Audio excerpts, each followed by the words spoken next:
O Banco Mundial alertou hoje que os países mais pobres vão enfrentar financiamento mais caro nos próximos anos. O relatório internacional da dívida divulgado em Washington avança que os países em desenvolvimento, um grupo onde estão todos os países lusófonos, à exceção de Portugal e da Guiné Equatorial, gastarão um recorde de 1,4 bilhões de dólares para saldar a sua dívida externa, com o custo dos juros a aumentar para o valor mais alto dos últimos 20 anos.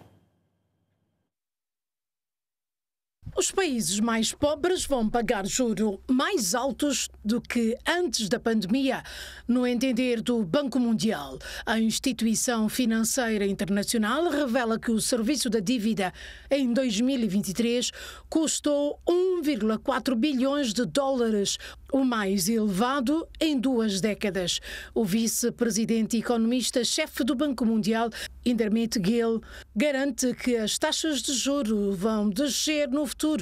mas vão manter-se acima do período anterior à pandemia da Covid-19, o que significa que os países mais pobres não vão poder conseguir endividar-se de forma tão vantajosa como acontecia antes. Falando aos jornalistas na apresentação do relatório internacional da dívida, divulgado hoje em Washington, o vice-presidente do Grupo Mundial informou que os países em desenvolvimento, um grupo onde estão todos os lusófonos, à exceção de Portugal e da Guiné Equatorial, gastaram um recorde de 1,4 bilhões de dólares para servir a sua dívida externa, com o custo dos juros a aumentar para o valor mais alto dos últimos anos. O valor pago só em juros, apontou, subiu quase 1/3 para 406 milhões de dólares, apertando ainda mais o orçamento em áreas críticas como a saúde, a educação e o ambiente. Num cenário onde a China é o maior credor bilateral, o Banco Mundial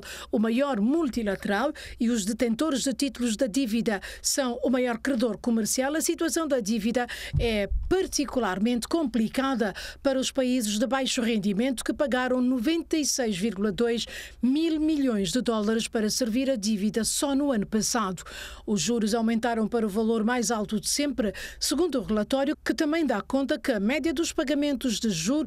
para os países mais pobres representa 6% das receitas de exportação, num nível inédito desde 1999, e em alguns países esta percentagem sobe para 38%. No ano passado, concluiu o relatório, o endividamento externo tornou-se consideravelmente mais caro para todas as economias em desenvolvimento, já que as taxas de juros dos credores oficiais aumentaram para mais de 4%